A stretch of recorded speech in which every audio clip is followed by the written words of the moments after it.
So hello everyone. तो आपका high court junior assistant के ना फॉर्म जो है वो फिल होना शुरू हो गए हैं।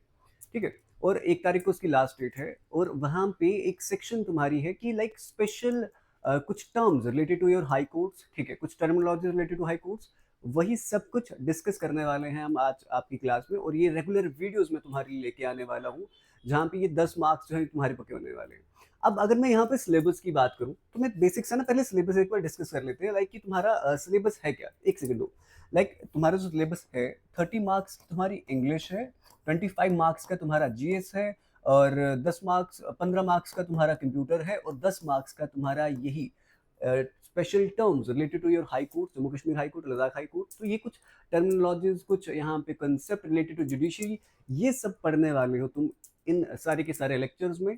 ठीक है, ये सब समझ आते हैं। तो इतना मान के चलो कि 10 मार्क्स तुम्हारे पक्के होने वाले हैं।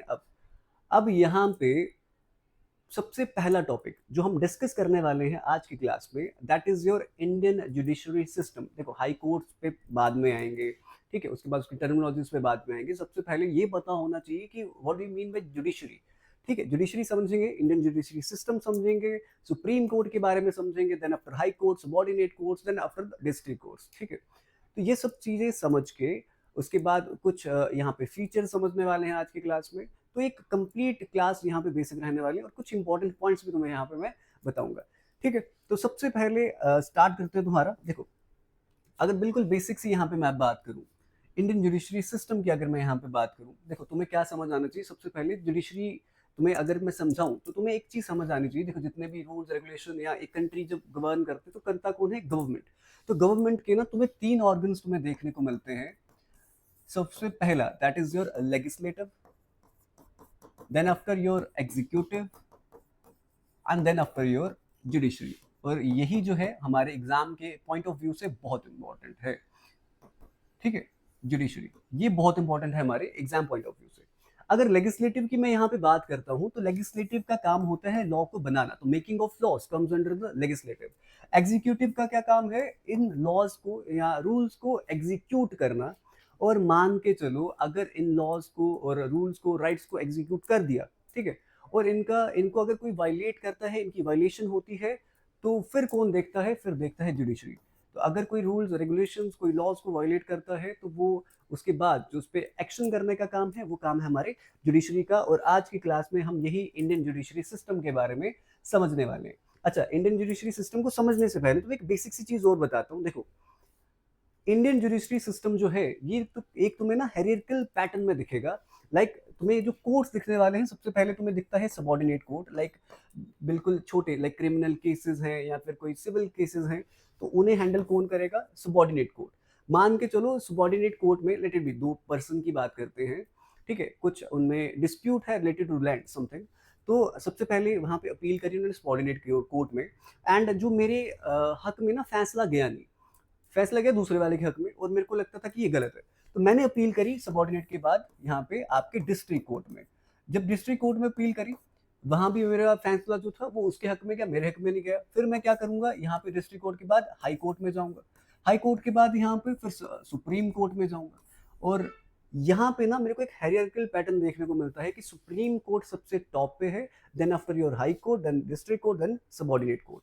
तो कोई तुम्हें पूछे कि लाइक जुडिशरी जो है इंडिया में, तो एक हेरियर्कल पैटर्न में तुम्हें देखने को मिलती है। ठीक है, समझते हो यहाँ पे इंडियन जुडिशरी सिस्टम के बारे में क्या लिख रखा है उसने। यहाँ पे कहता है, Indian judiciary system is a key pillar of democracy in India and play a crucial role in upholding the rule of law, protecting the rights and liberties of citizens and ensuring justice. The judiciary in India is independent of the executive and legislative branches. तो मतलब बड़ा simple सा बोल रहा है कि ये जो जुडिशरी है इंडिया में, ये एक इंडिपेंडेंट तुम्हारा ऑर्गन है। ठीक है, जुडिशरी जो है एक इंडिपेंडेंट ऑर्गन है, और जो तुम्हारी बाकी ब्रांचेस, जो बाकी ऑर्गन तुम्हारे आते हैं, जो लॉज बना रहे हैं, लाइक लेजिस्लेटिव, एग्जीक्यूट जो से कर रहे हैं, तो इसका कोई भी इन्फोर्समेंट में लाइक तुम्हारी जुडिशरी पे देखने को नहीं मिलता। ठीक है, अब जुडिशरी जो है एक बहुत इंपॉर्टेंट रोल प्ले करता है डेमोक्रेसी को प्रोटेक्ट करने। बिना तुम्हारे जुडिशरी के डेमोक्रेसी इज नथिंग। लाइक तुम्हें रूल्स दे दिए, लॉज दे दिए, रेगुलेशन दे दिए, सब कुछ ठीक है, राइट्स हैं तुम्हारे पास, बट अगर उनको कोई वायलेट कर रहा है तो उस पर एक्शन करने का काम होता है जुडिशरी का। और अगर जुडिशरी ही ना हो तो डेमोक्रेसी किसी भी काम के लिए है। तो like protecting the laws of protecting the rule of the law, protecting the rights and liberties of citizen and ensuring justice, justice provide करना, लोगों के राइट्स को प्रोटेक्ट करना, रूल के हिसाब से कंट्री को चलाना, ये सारा का सारा काम किसका है? तुम्हारी जुडिशरी का। कहता है which allows it to operate impartially and maintain the balance of power, और यही जो बैलेंस है पावर का बना रहे, ये जुडिशरी ही क्या करता है? इनेक्ट करता है। अब बात सुनना यहाँ पे ध्यान से, लेट इट भी कोई एक लॉ, लेजिस्लेटिव कोई एक लॉ ऐसा बना देती है, ठीक है, जो पर्सन के राइट को, जो है फंडामेंटल राइट को वायलेट करता है, तो वहां पे जुडिशरी आती है और उसको उसके हक में जो है फैसला सुनाने का काम किसका रहेगा? तुम्हारी जुडिशरी का रहेगा। ठीक है, ये बड़ी सिंपल सी बात है। कहता है Indian judiciary system plays a crucial role in upholding the rule of law and ensuring justice for all citizens. Despite recent advancements in technology, the Indian judiciary continues to grapple the various loopholes. और with the advancement in technologies देखा जाता है कि जो हमारा judiciary है वो various loop holes जो तुम्हें यहाँ पे कंट्री के अंदर दिखते हैं लाइक इन जुडिशरी, उसको भी टैकल करने की कोशिश कर रहा है। तो ये बड़ी सिंपल सी बात है, यहाँ पे हमारे राइट्स को प्रोटेक्ट करना, हमारे यहाँ पे रूल ऑफ लॉ बना के रखना, ये काम किसका है? जुडिशरी का। ठीक है, और ये एक इंडिपेंडेंट ऑर्गन है, ये भी चीज तुम यहाँ पे याद रखोगे। ठीक है, कहता अब स्ट्रक्चर ऑफ अगर जुडिशरी देखा जाए तो तुम्हें मैंने पहले ही समझाया यहाँ पे कि जो स्ट्रक्चर है जुडिशरी का वो एक हायरार्किकल पैटर्न में तुम्हें देखने को मिलने वाला है। लाइक सबसे पहले सबऑर्डिनेट कोर्ट्स, फिर हाई कोर्ट्स तुम्हारे, फिर district courts, sorry district courts, फिर high courts and then after the supreme court the top most judiciary तुम बोल लो। अच्छा, स्ट्रक्चर ऑफ द जुडिशरी की अगर बात करूं, सुनना यहाँ पे ध्यान से, कहता सिंगल इंटीग्रेटेड जुडिशियल सिस्टम। अगर मैं यहाँ पे बात करूं इंडियन जुडिशरी सिस्टम की, तो तुम्हें सिंगल इंटीग्रेटेड जुडिशियल सिस्टम देखने को मिलता है। कैसे? देखो यहाँ पे बड़ी सिंपल सी बात समझते हैं। कहता लेट इट बी कोई एक केस है, ठीक है, और वो वही दो बंदों के बीच में था एंड डिस्प्यूट था कोई रिलेटेड टू लैंड और समथिंग एल्स। सबऑर्डिनेट कोर्ट में मैंने अपील करी, ठीक है, अब वहां पे मेरी सुनवाई नहीं हुई, देन मैं आफ्टर डिस्ट्रिक्ट कोर्ट में गया, डिस्ट्रिक्ट कोर्ट के बाद मैं हाई कोर्ट में गया, हाई कोर्ट के बाद मैं सुप्रीम कोर्ट में गया। एक चीज तुम देख रहे हो यहाँ पे कि लाइक मैं अपील कर करके लेवल अपने हाई करता जा रहा हूँ एंड डिफरेंट डिफरेंट कोर्ट्स में चलता जा रहा हूँ। तो एक इंटीग्रेटेड सिस्टम है ये। ठीक है, मतलब कि तुम डिफरेंट कोर्ट्स में अपील कर सकते हो। सबऑर्डिनेट में अगर तुम्हारी सुनवाई नहीं होती, तुम डिस्ट्रिक्ट में चले जाओ, डिस्ट्रिक्ट में सुनवाई नहीं होती तो हाई कोर्ट में चले जाओ। तो तुम ये सब कर सकते हो। But there are some countries where there is a federal form of government, like example लेते हैं अमेरिका की, तो स्टेट के लिए अलग कोर्ट होते हैं एंड तुम्हारे सेंटर का अलग कोर्ट होता है। तो स्टेट्स के मैटर को स्टेट कोर्ट ही डील करता है एंड तुम्हारा जो तुम्हारा सेंटर कोर्ट है वो सेंट्रल के मैटर को ही डील करता है। तो वो इंटीग्रेटेड नहीं है, बट यहाँ पे हमें इंटीग्रेटेड जो है जुडिशरी देखने को मिलती है। ठीक है, कहते हैं it is a paramedical with the supreme court at the top, high courts below them and district and subordinate courts at the lowest level. तो पैरामेडिकल फॉर्म है, यहाँ तुम इसको हायरार्किकल पैटर्न बोलो तो हमें ऐसे देखने को मिलता है। कहते हैं the lower court function under the direct superintendence of the higher court. देखो तुम्हारे हाई कोर्ट्स और तुम्हारे सुप्रीम कोर्ट की अगर मैं बात करूं, तो ये वर्क करते हैं तुम्हारे सुप्रीम लॉ के अंदर, लाइक तुम्हारे कॉन्स्टिट्यूशन के अंदर। और सुप्रीम कोर्ट के बारे में तुम्हारे कॉन्स्टिट्यूशन में आर्टिकल 124 से लेके 147 तक के प्रोविजंस है, ये तुम्हें पता होना चाहिए। ठीक है, तो लाइक जितने भी तुम्हारे फंडामेंटल राइट्स अगर वायलेट होते हैं, तुम्हारे रिट्स वायलेट होती हैं, तुम्हारे यहाँ पे कोई लीगल राइट्स वायलेट होते हैं, तो हाई कोर्ट डील करेगा एंड तुम्हारा सुप्रीम कोर्ट डील करेगा उनके साथ। ठीक है, ये चीज समझ आइए। अच्छा, आगे चलते हैं यहाँ पे और बात करते हैं तुम्हारी ज्यूरिसडिक्शन ऑफ सुप्रीम कोर्ट की। ठीक है, पहले हमने पढ़ लिया, बड़ा बेसिक सा पढ़ा कि एक हायरार्किकल पैटर्न है, सुप्रीम कोर्ट है, देन आफ्टर हाई कोर्ट है, देन आफ्टर तो योर डिस्ट्रिक्ट कोर्ट है and then after your subordinate court. सबसे पहले बात करेंगे ज्यूरिसडिक्शन ऑफ सुप्रीम कोर्ट की। लाइक सुप्रीम कोर्ट जो है, सुप्रीम कोर्ट ज्यूरिसडिक्शन से सिंपल सिंपल समझ लो, पावर ऑफ सुप्रीम कोर्ट की। लाइक जो सुप्रीम कोर्ट है वो किन किन एरियाज में अपनी ज्यूरिसडिक्शन जो है अप्लाई कर सकता है या पावर अप्लाई कर सकता है, तो बड़ी सिंपल से समझते हैं। कहते हैं the supreme court of India functions with in the limitation imposed bye the constitution. तो कॉन्स्टिट्यूशन को तुम सिंपल बोलो सुप्रीम लॉ ऑफ लैंड।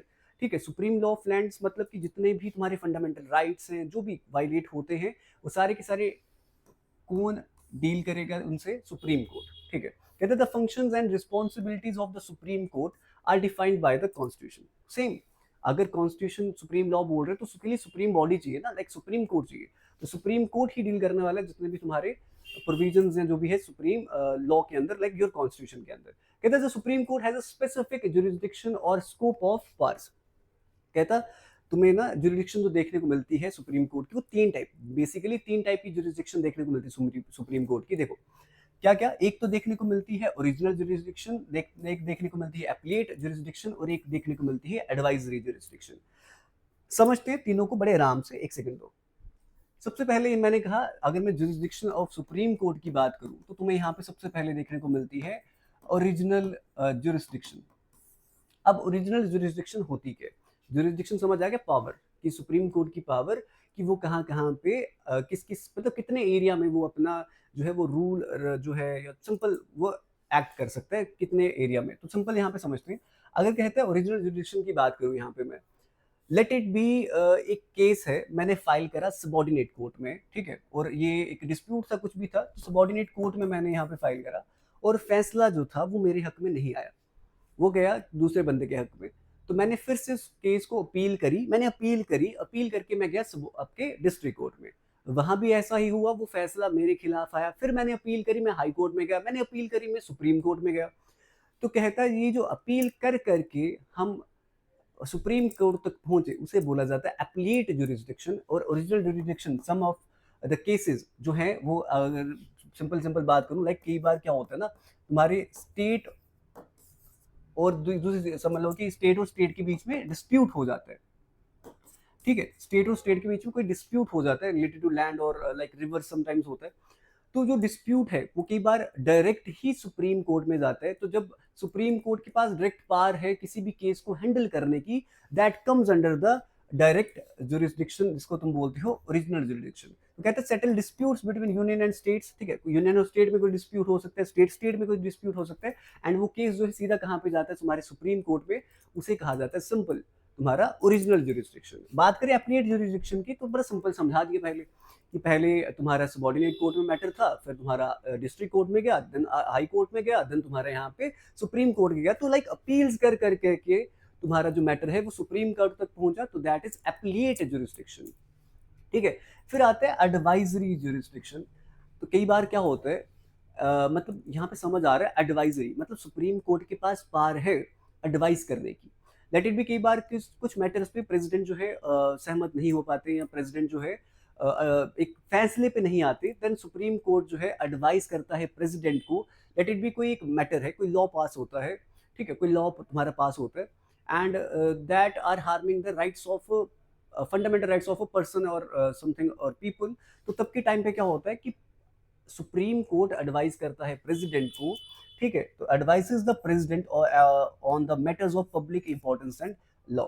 तो सुप्रीम कोर्ट के पास पावर है एडवाइस करने की भी, ये भी चीज याद रखना।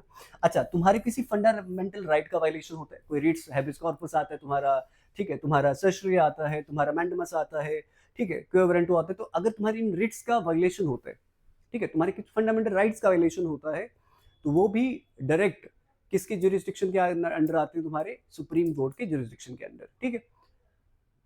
अच्छा, एक चीज और यहाँ पे समझना, अगर सुनो, अगर तुम्हारे किसी फंडामेंटल राइट का वायलेशन होता है, तो तुम कहाँ कहाँ पे अपील कर सकते हो, तुम सुप्रीम कोर्ट में भी अपील कर सकते हो, तुम अपने हाई कोर्ट में भी अपील कर सकते हो, ठीक है। बट अगर तुम्हारे किसी लीगल राइट का वायलेशन होता है, तो तुम सिर्फ और सिर्फ हाई कोर्ट में ही अपील कर सकते हो। ये बहुत इंपॉर्टेंट पॉइंट है, याद रखोगे। चलो आगे चलते हैं, बात करते हैं हाई कोर्ट्स की। तो हाई कोर्ट्स की अगर बात करें, देखो, हाई कोर्ट हर एक स्टेट का अपना अपना हाई कोर्ट होता है। सुप्रीम कोर्ट इंडिया का एक है, ठीक है। तो एक क्वेश्चन का तुम आंसर ट्राई करना कि दे सको, नहीं दे सकोगे बहुत अच्छी बात है। अच्छा, इंडिया का एक सुप्रीम कोर्ट है, तो क्या एक से ज्यादा सुप्रीम कोर्ट हो सकते हैं? अगर हो सकते हैं तो क्यों हो सकते हैं? अगर नहीं हो सकते तो फिर उसके लिए बाकी सारे क्या प्रोविजंस हैं जिसकी वजह से तुम इसे एप्लीकेबल बना सकते हो? तो लाइक ऐसा तुम्हें बताना नहीं चाहिए। देखो, इंडिया का एक ही सुप्रीम कोर्ट, वैसे पॉज कर सकते हो वीडियो को एंड आंसर देना, नहीं भी समझ आए तो फिर सुनो। लाइक इंडिया में सिर्फ एक ही सुप्रीम कोर्ट हो सकता है, एक से ज़्यादा सुप्रीम कोर्ट इंडिया में नहीं हो सकते। बट हाँ, डिफरेंट बेंचेस, ठीक है, वो बैठ सकती हैं डिफरेंट डिफरेंट तुम्हारे स्टेट्स में जो भी है। बट एक सुप्रीम कोर्ट से ज़्यादा इंडिया में सुप्रीम कोर्ट नहीं हो सकते। अच्छा, बात कर रहे हैं यहाँ पे हाई कोर्ट की, बट हाई कोर्ट से पहले एक क्वेश्चन तुम्हारे लिए यहाँ पे है कि तुमने बस मेरे को ये बताना है कि सुप्रीम कोर्ट का चीफ जस्टिस प्रेजेंट, ठीक है, chief justice of supreme court India present कौन है, ये चीज तुम्हें यहाँ पे कमेंट्स में नीचे बताना। चलो, हाई कोर्ट की बड़ी सिंपल सी बात करते हैं यहाँ पे। अगर मैं यहाँ पे हाई कोर्ट्स की बात करूँ, ठीक है, तो हाई कोर्ट्स जो है हर एक स्टेट का क्या अलग अलग होता है, या डिफरेंट डिफरेंट स्टेट्स का एक हाई कोर्ट हो सकता है? तो बड़ी सिंपल सी बात यहाँ पे समझ आती है। कहता अगर हाई कोर्ट की बात करता हूँ ना मैं यहाँ पे, तो हर एक स्टेट का अपना अपना हाई कोर्ट होता है। कहता ई स्टेट और group of states has a high court. Example देखो, बॉम्बे का अपना हाई कोर्ट है, दिल्ली का अपना हाई कोर्ट है, कलकत्ता का अपना हाई कोर्ट है, but there are some states जिनका हाई कोर्ट एक है। लेट तुम्हें एग्जाम्पल देता हूँ। एक पंजाब है, देखो तुम्हारी एक स्टेट है पंजाब, एक स्टेट है हरियाणा, एंड तुम्हारी यूनियन टेरिटरी है चंडीगढ़, और इन तीनों का हाई कोर्ट एक है। तो तुम्हें एग्जाम में ये क्वेश्चन आ सकता है कि how many high courts are there in India, तुम्हारा आंसर होना चाहिए 25। चलो आगे करते हैं। देखो, high courts are the highest judicial authority at the state level. अगर स्टेट लेवल की बात करूं तो हाईएस्ट जुडिशियल अथॉरिटी क्या है? हाई कोर्ट है। टॉप की बात करूं तो तुम्हारा सुप्रीम कोर्ट है, and serve as appellate courts for cases from the lower courts. Appellate jurisdiction की अगर मैं यहाँ पे बात करूँ, ठीक है, एप्लीट जुरिस्डिक्शन की अगर मैं यहाँ पे बात करूँ, तो तुम्हें इतना समझ आता है कि लाइक अगर सबॉर्डिनेट कोर्ट है, ठीक है, उसके बाद तुम्हारे यहाँ पे हाई कोर्ट आता है, तुम्हारे बाद यहाँ पे सुप्रीम कोर्ट जो आता है, तो तुम्हें वहाँ पे एप्लीट जुरिस्डिक्शन देखने को मिलता है। तो कहता है हाई कोर्ट में भी तुम्हें यहाँ पे एप्लीट जुरिस्डिक्शन देखने को मिलता है। लाइक अगर सबॉर्डिनेट से केस कोई ऊपर की तरफ हाई कोर्ट की तरफ आता है तो एप्लीट जुरिस्डिक्शन है, पर ठीक है, उन मैटर्स को डील करने का काम किसका है? तुम्हारे यहाँ पे हाई कोर्ट का। तो एप्लीट जुरिस्डिक्शन देखने को मिलता है हाई कोर्ट का भी, सुप्रीम कोर्ट का भी है, ठीक है। अच्छा, they also have original jurisdiction. तो like there are some cases, जहां पे तुम्हें हाई कोर्ट तुम्हें ओरिजिनल जुरिस्डिक्शन जो है परफॉर्म करते हुए देखने को मिलते हैं। There are some cases like state के अंदर ही कोई केसेस है, कोई लैंड डिस्प्यूट है, या स्टेट का ही कोई मैटर है, तो ओरिजिनल जुरिस्डिक्शन भी हाई कोर्ट वहां पे इंपोज कर सकता है। वहां पे एप्लीट जुरिस्डिक्शन भी देखने को मिलता है, लाइक जो तुम्हारे लोअर कोर्ट से एप्लीट होकर हाई कोर्ट तक तुम्हारा कोई मैटर पहुंचे, तो एप्लीट जुरिस्डिक्शन है हाई कोर्ट का। कहता है जुरिस्डिक्शन की बात करें तो high court have jurisdiction over civil and criminal matters. कोई सिविल मैटर है, कोई तुम्हारा क्रिमिनल मैटर है, तो उन पे उनसे डील करना हाई कोर्ट के जुरिस्डिक्शन के अंदर आता है। कोई रिट पिटिशंस है, तो writ petition under article 2 to 6 of the constitution and matter concerning the interpretation of the constitution. अब सुनो, मैं तुम्हें पहले ही स्टार्टिंग में एक चीज बताई कि अगर मैं यहाँ पे कॉन्स्टिट्यूशन की बात करूँ, तो कॉन्स्टिट्यूशन में जितनी भी अमेंडमेंट्स हैं, राइट्स हैं, फंडामेंटल राइट्स हैं, अगर उनकी वायलेशन होती है तो तुम हाई कोर्ट में भी अपील कर सकते हो, तुम सुप्रीम कोर्ट में भी अपील कर सकते हो, ठीक है। तुम सबॉर्डिनेट कोर्ट या उस पे डिस्ट्रिक्ट कोर्ट पे अपील नहीं कर सकते, ठीक है। ये चीज मैंने तुम्हें एक और बताई कि अगर तुम्हारे फंडामेंटल राइट वायलेट होते हैं तो तुम हाई कोर्ट, सुप्रीम कोर्ट दोनों में अपील कर सकते हो, बट तुम्हारा अगर कोई लीगल राइट वायलेट होता है तो सिर्फ और सिर्फ हाई कोर्ट में अपील कर सकते हो। अगर कॉम्पोजिशन की यहाँ पे बात करूं, ठीक है, हर एक हाई कोर्ट का एक चीफ जस्टिस होता है एंड अदर जजेस as appointed by the president of India. अगर मैं अपॉइंटमेंट ऑफ जजेस की बात करूं, तुम्हें शायद सुप्रीम कोर्ट में मैंने बताया नहीं, तो सुप्रीम कोर्ट में there are total number of 34 जजेस, और 34 में से एक होता है तुम्हारा चीफ जस्टिस ऑफ इंडिया, ठीक है। तो 33 जजेस हैं and one your is your chief justice. अच्छा, ये चीज समझ आती है, तो यहाँ पे भी एक समझ आना चाहिए। चलो, अगर हाई कोर्ट की बात कर रहे हैं तो जम्मू कश्मीर हाई कोर्ट भी तुम पढ़ने वाले हो आगे, तो मेरे को तुमने बस इतना बताना है कि जम्मू कश्मीर हाई कोर्ट का चीफ जस्टिस प्रेजेंट इस टाइम पे कौन है। एक क्वेश्चन तुम्हें पहले दिए कि सुप्रीम कोर्ट ऑफ इंडिया का चीफ जस्टिस कौन है, and Jammu Kashmir high court का चीफ जस्टिस इस टाइम पे प्रेजेंट टाइम पे कौन है, ये तुमने बताना है, ठीक है। कहता है द नंबर ऑफ जजेस vary from state to state on the volume of cases. अच्छा, क्वेश्चन एक और उठ के आता है कि हाई कोर्ट अगर मैं बात कर रहा हूँ जम्मू कश्मीर की, तो हाउ मेनी जजेस are there in high court of Jammu and Kashmir, एक ये पता होना चाहिए। अच्छा, टोटल नंबर ऑफ मैंने तुम्हें सुप्रीम कोर्ट के बता दिए, दैट इज 33। अच्छा, क्या ज्यादा हो सकते हैं क्या? सुप्रीम कोर्ट में जो जजेस हैं या हाई कोर्ट में जो जजेस हैं, क्या वो ज्यादा हो सकते हैं? तो वो डिपेंड करता है डिफरेंट डिफरेंट, अगर स्टेट्स की बात करूं तो हाई कोर्ट्स में हो सकते हैं डिफरेंट डिफरेंट स्टेट्स में, डिपेंडिंग ऑन द वर्कलोड, ठीक है। जितना वर्कलोड ज्यादा है तो उस हिसाब से हो सकता है, ये चीज तुम याद रखोगे। आगे चलते हैं, बात करते हैं तुम्हारे डिस्ट्रिक्ट कोर्ट्स की। देखो, डिस्ट्रिक्ट कोर्ट्स ने रिलेटेड एक बड़ा अच्छा सा प्रोविजन है। डिस्ट्रिक्ट कोर्ट्स को सेशंस कोर्ट भी बोला जाता है। वो कब बोला जाता है? सुनो, जब तुम्हारा डिस्ट्रिक्ट कोर्ट या सेशन कोर्ट जब क्रिमिनल मैटर से डील करता है तब उसे कहा जाता है सेशन कोर्ट, और जब तुम्हारा कोर्ट डील कर रहा होता है तुम्हारे सिविल मैटर्स के साथ तब उसे कहा जाता है डिस्ट्रिक्ट कोर्ट, ठीक है। तो ये एक बड़ी बेसिक सी बात है। कहता there are primary courts of civil and criminal jurisdiction at the district level, they handle cases involving both civil and criminal law with जजेस appointed by the respective state governments. तो डिस्ट्रिक्ट कोर्ट की बात करूँ तो यहाँ पे जो जजेस अपॉइंट होते हैं वो हाई कोर्ट में जो जजेस हैं उनके द्वारा अपॉइंट किए जाते हैं, ठीक है, स्टेट गवर्नमेंट के द्वारा अपॉइंट किए जाते हैं। और यहाँ पे तुम्हें सिविल कोड देखने को मिलते हैं, लाइक फैमिली लॉ है कोई रिलेटेड टू कोई प्रॉपर्टी के रिलेटेड, कोई कॉन्ट्रैक्ट के रिलेटेड कोई तुम्हारा डिस्प्यूट है, सिविल कोर्ट में देखे जाते हैं। और तुम्हारे क्रिमिनल रिलेटेड अगर कोई ऑफेंस है वो सारे के सारे तुम्हारे सेशन कोर्ट में या क्रिमिनल कोर्ट में या डिस्ट्रिक्ट कोर्ट में देखे जाते हैं। ये चीज यहाँ पे याद रखोगे। आगे चलते बात करते हैं तुम्हारे मैजिस्ट्रेट कोर्ट्स की। देखो मैजिस्ट्रेट्स कोर्ट बोलो या सबॉर्डिनेट कोर्ट बोलो या तुम यहाँ पे जम्मू में बात करते हो तो यहाँ बोला जाता है मुंसिफ कोर्ट, ठीक है, मुंसिफ बोला जाता है, ये याद रखोगे। अच्छा, लोअर कोर्ट्स है, ये माइनर सिविल और क्रिमिनल केसेस को हैंडल करते हैं। और अगर ये तुम्हारे मैजिस्ट्रेट कोर्ट एक मेट्रोपॉलिटन सिटी में है तो उसको उनको मेट्रोपॉलिटन मैजिस्ट्रेट्स कहा जाता है, और नॉन मेट्रोपॉलिटन सिटीज में है तो नॉन मेट्रोपॉलिटन एरियाज में है तो उन्हें क्या कहा जाता है, नॉन मेट्रोपॉलिटन मैजिस्ट्रेट या जुडिशियल मैजिस्ट्रेट जो है ये कहा जाता है। ये इतना इंपॉर्टेंट नहीं है, फिर भी पता होना चाहिए। चलो अब बात करते हैं फीचर्स ऑफ इंडियन जुडिशरी। अगर इंडियन जुडिशरी की बात करूं तो इंडियन जुडिशरी के क्या क्या फीचर्स है, like what are the features of Indian judiciary. तो बड़ी बेसिक सी सबसे पहली बात आती है कि independence of the judiciary. Judiciary जो है ये इंडिपेंडेंट है, ठीक है, कोई other organ like legislative executive इसको इन्फोर्स नहीं कर सकती। ये बेसिक सी चीज है, याद रखोगे। कहता है जजेस have security of tenure meaning they can not be removed arbitrarily. This independence is crucial for the ensuring impartiality and fairness in the judicial process। Independence है जुडिशरी की। देखो एक बार एक मे बी 1991 और 1993 का केस है, एक तुम्हारे चीफ जस्टिस ऑफ इंडिया को रिमूव करने की कोशिश करी गई थी कि लाइक उन पे कुछ केस था, फाइल हुआ था उन पे। तो ये भी एग्जाम में क्वेश्चन आ सकता है, बट तुम्हें ये जो तुम्हारा जीएनटी हाई कोर्ट का एग्जाम है ये यहाँ पे नहीं आएगा। तो ये भी तुम्हारे लिए क्वेश्चन है कि उस chief justice of India that is in 1993 उनका क्या नाम था। वो होता पता क्या, अगर तुम चाहते हो कि किसी भी तुम्हारे जज को रिमूव करना तो उसके लिए मोशन पास होता है कि 2/3 मेजोरिटी चाहिए होती है, तुम्हें दोनों हाउसेस की 2/3 मेजोरिटी चाहिए होती है। बट तब के टाइम पे हुआ क्या था, सिर्फ 108 एमपीज ने शायद वोट करा था और वो रिमूव हुए नहीं थे। एक अनसक्सेसफुल अटेम्प्ट जो 1993 में एक चीफ जस्टिस ऑफ इंडिया को रिमूव करने का करा गया था, वो किसके लिए करा गया था, तुम्हें चीफ जस्टिस का नाम पता होना चाहिए, बता के जाऊंगा लास्ट में, ठीक है, या नीचे कमेंट्स में आंसर लिख दो।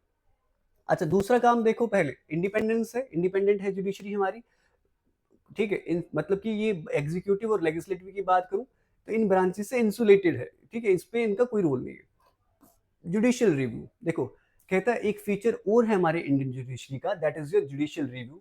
देखो जुडिशरी जो है पावर है उनके पास कि कॉन्स्टिट्यूशनली देखा जाए तो लेजिस्लेटिव और एग्जीक्यूटिव समझना बड़ी सिंपल। गवर्नमेंट को तुम्हारा ना लॉ बनाती है, गवर्नमेंट तुम्हारा कोई अगर लॉ बनाती है और देखा जाता है कि वो पब्लिक इंटरेस्ट के हिसाब से या फिर फंडामेंटल राइट्स के हिसाब से वो हमारे लॉज को, रूल्स को, राइट्स को वायलेट कर रहा है, तो कहता तब के टाइम पे जुडिशरी के पास एक फीचर है that is your judicial review.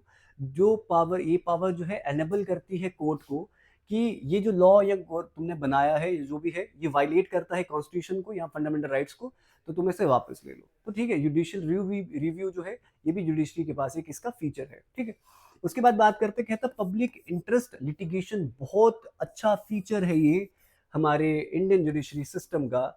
Let it be, तुमने ना एक एग्जांपल तुम्हें देता हूँ, बड़ी सिंपल सी एग्जांपल है। तुम्हें पता है एक उत्तराखंड में ना जब तुम्हारे चार धाम की रोड बनने वाली थी, चार धाम यात्रा करने के लिए एक रोड हाईवे जो बनने वाला था, जो भी था, मेरे को प्रॉपर डेट याद नहीं आ रही, तब के टाइम पे क्या हुआ था, एक एनजीओ ने पीआईएल फाइल करा था, that is your PIL, public interest litigation, PIL file करा था, ठीक है। अब उसमें पीआईएल में होता क्या है कि अगर अगर कोई लॉ या कोई भी तुम्हारा रूल या कोई भी एक फंडामेंटल राइट तुम्हारे वायलेट होते हैं किसी भी पर्सन के, किसी भी पीपल के, तो हम पीआईएल फाइल कर सकते हैं, ठीक है, अगेंस्ट गवर्नमेंट, ठीक है।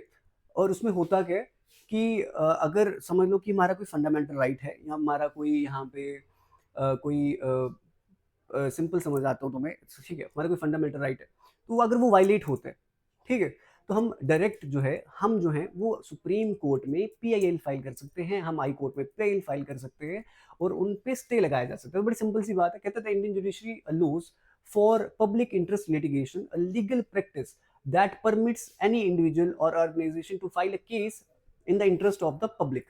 Even if they are not directly affected, this has been a powerful tool for social justice and accountability. बड़ी सिंपल से एग्जांपल लेते हैं, लेट इट बी किसी एरिया में पानी जो है वो साफ आता है, बट किसी एरिया में पानी जो है किसी रीजंस की वजह से वो गंदा है। ठीक है, अब वहाँ के लोग जो हैं वो पीआई फाइल कर सकते हैं, शायद वहाँ पे जो नदी है या कुछ भी है वो गंदी कर रहे हैं लोग, ठीक है, तो वहाँ पे जो पर्सन जो है वो पीआई फाइल कर सकते हैं अगेंस्ट द गवर्नमेंट, ताकि जो है यहाँ पे उनको सुधारा जा सके। तो ये भी बहुत अच्छा एक तुम्हारा फीचर है इंडियन कॉन्स्टिट्यूशन का, इंडियन जुडिशरी का। कहता है इंटीग्रेटेड जुडिशरी सिस्टम है, लाइक अदर कंट्रीज जहाँ पे फेडरल फॉर्म ऑफ गवर्नमेंट तुम्हें देखने को मिलती है, तो वहाँ पे तुम्हें इंटीग्रेटेड सिस्टम ऑफ जुडिशरी देखने को मिलता नहीं है, बट यहाँ पे इंटीग्रेटेड सिस्टम ऑफ जुडिशरी तुम्हें देखने को मिलता है।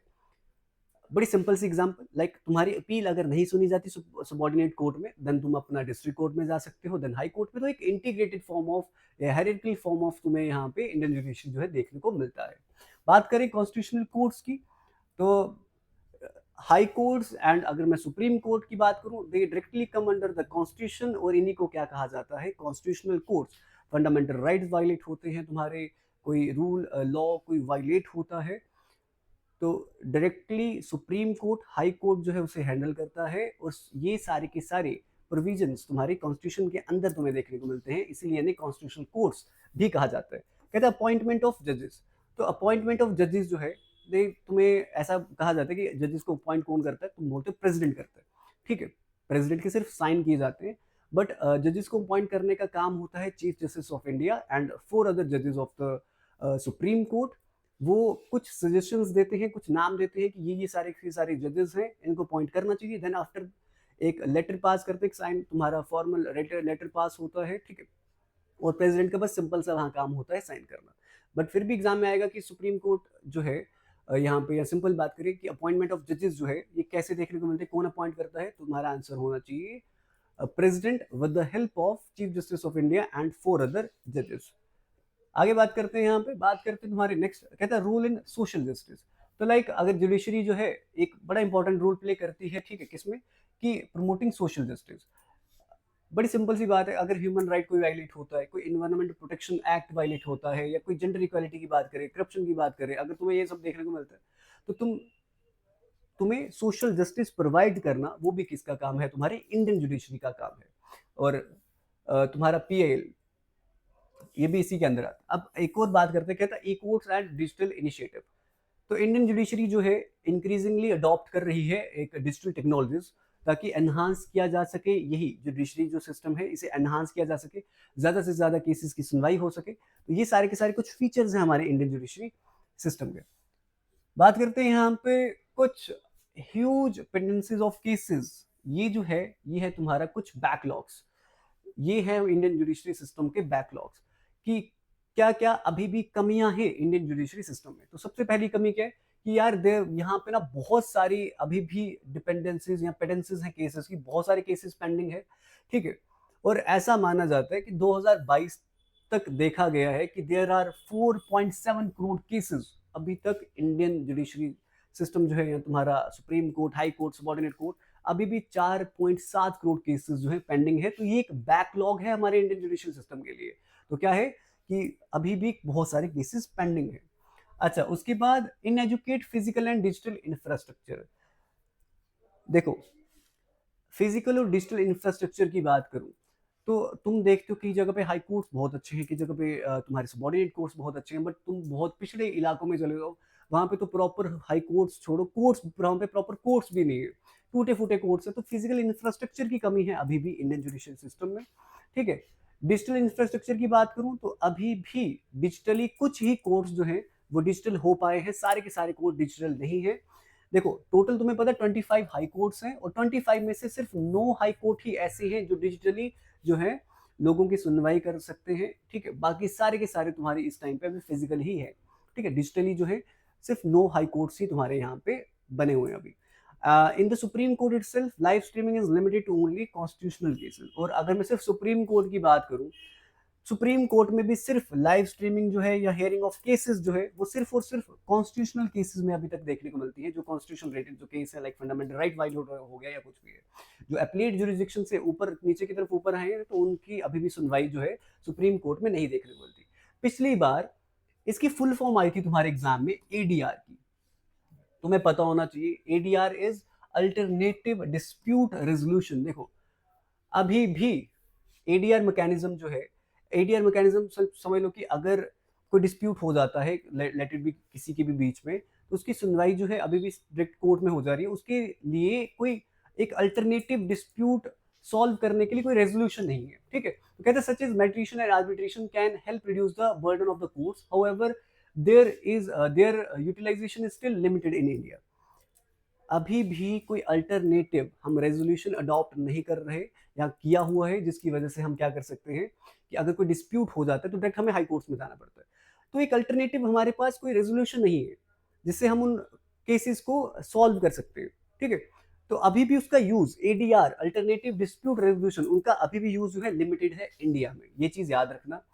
और अगर अगर ऐसा हो एडीआर यहाँ पे हो, अल्टरनेटिव डिस्प्यूट रेजोल्यूशन अगर हो, तो समझ लो यहाँ फिर हाई कोर्ट से कोर्ट्स के ऊपर जो है वो बर्डन क्या होगा, कम होगा। अच्छा जुडिशियल पोस्ट और अच्छा एक और सुनो, रिक्रूटमेंट डिलेज, ये भी एक देखा जाए इंडियन जुडिशियल सिस्टम में प्रॉब्लम है। अच्छा रिक्रूटमेंट होती है तो वो भी कभी कभार होती है, इतनी ज्यादा रिक्रूटमेंट भी नहीं है। सोचो ये जहाँ पे इंडिया में पॉपुलेशन 140 करोड़ पार कर गई, वहां पे 1 मिलियन 10 लाख लोगों के लिए सिर्फ और सिर्फ 21 जजेस जो है वो प्रेजेंट हैं। 21 जज 10 लाख लोगों के लिए, तो तुम एक चेक कर रहे हो 10 लाख लोग की सुनवाई अगर होती है तो वो सिर्फ 21 जज कर रहे हैं, तो बहुत कम पोस्ट है जजेस की। और अराउंड ये भी याद रखना कि 400 से ज्यादा पोस्ट जो है वैकेंसीज जो है अभी भी पेंडिंग है तुम्हारे कोर्ट्स में। कहता है इनइक्वालिटी ऑफ रिप्रेजेंटेशन। अच्छा तुम्हें मैक्सिमम जगह पे तुम्हें मेल्स ही तुम्हें देखने को मिलेंगे, ठीक है, रिप्रेजेंटेशन मेल्स की देखने को मिलेगी। अभी तक इंडिया का चीफ जस्टिस फीमेल कोई भी नहीं बनी है, ये बहुत इंपॉर्टेंट पॉइंट है। और ऐसा 2027 में मे बी 2027 में एक female chief justice of India बनाने वाले हैं फॉर 36 डेज, उनका नाम मैं तुम्हें बताऊंगा आगे। देखो यहाँ पे कहता है another area of concern is the composition of the higher judiciary where womens are under represented. Out of 1.7 million advocates registered, सिर्फ 15% ही वुमेन है उनमें से एंड 85% मेल्स हैं। ये भी एक बैकलॉग है इंडियन जुडिशरी सिस्टम में। कहता है इन high courts percentage of women जजेस आर 11.5%, बहुत कम परसेंटेज है। अच्छा at present the supreme court has only 3 sitting women जजेस, सुप्रीम कोर्ट में भी सिर्फ 3 है। टोटल नंबर ऑफ 34 जजेस, one is your chief justice of India, और उसमें से भी सिर्फ 3 फीमेल्स हैं। और जस्टिस ये इंपॉर्टेंट है कि justice V Nagarathna will become Chief Justice of India in 2027 for 36 days, only for 36 days। और ये भी एक बैकलॉग है, याद रखना, ये इंडियन जुडिशरी सिस्टम में। और अगर यहाँ पे कंक्लूजन की बात करें, बड़ा सिंपल सा है, इंडियन जुडिशरी सिस्टम जो है एक बड़ा इंपॉर्टेंट रोल प्ले करता है हमारे रूल्स को बचाने के। हमें फंडामेंटल राइट्स प्रोवाइड करने हैं तो उनको वायलेट ना, उनका वायलेशन ना हो, ठीक है, उनको प्रोटेक्ट करना, इंडिविजुअल के राइट को प्रोटेक्ट करना, मेंटेनेंस बनाए रखना पावर की, ठीक है, बैलेंस बनाए रखना गवर्नमेंट में। तो ये सारा का सारा काम जो है ये इंडियन जुडिशरी सिस्टम का है, बहुत इंपॉर्टेंट है। तो ये था कुछ बेसिक तुम्हारे information of Indian judiciary system. Next class में हम तुम्हारे यहाँ पे हाई कोर्ट्स के बारे में समझेंगे, फिर पर्टिकुलर मैं जे पे आऊँगा और जे में तुम्हें कुछ टर्मिनोलॉजीज के बारे में समझाऊंगा कि हाई कोर्ट में इस टर्म को क्या कहा जाता है, ठीक है, इन जम्मू एंड कश्मीर। तो ये बड़े बेसिक से कंसेप्ट है। तो आज की क्लास में जो हमने सीखा that is your Indian judiciary system. Hierarchical pattern है, सुप्रीम कोर्ट का जुरिस्डिक्शन देखा, हाई कोर्ट का जुरिस्डिक्शन देखा, अपना डिस्ट्रिक्ट कोर्ट्स का जुरिस्डिक्शन देखा, सेशन कोर्ट्स किसे कहा जाता है। तो ये सब चीजें हमने आज की क्लास में सीखी। 3 क्वेश्चन तुम्हें मैंने घर के लिए दिए। पहला question, chief justice of India present time पे कौन है? Chief justice of Jammu and Kashmir present time पे कौन है? और थर्ड क्वेश्चन इज कि देखा जाए जस्टिस को हटाना आर्बिट्ररी मेथड से पॉसिबल नहीं है, ठीक है, उसके लिए मोशन पास करना पड़ता है। तो उसके लिए भी 2/3 मेजोरिटी चाहिए हाउसेस की।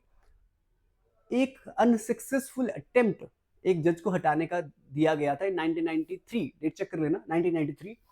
उस जज का क्या नाम था? ठीक है, फिलहाल आज के लिए इतना ही रखते हैं और प्रेपरेशन को थोड़ा बूस्टअप दो, पढ़ने में ध्यान दो, और जो चीज़ें समझ नहीं आती है तुम नीचे कमेंट्स में आंसर दे सकते हो, जो चीज़ों का जो पूछा है उसका आंसर दे सकते हो। और अगर ऐसी वीडियोस और तुम चाहते हो, ठीक है, फॉलो करो, ठीक है? सब्सक्राइब कर लेना चैनल को साथ में, और इतना ही रखते हैं। Thank you.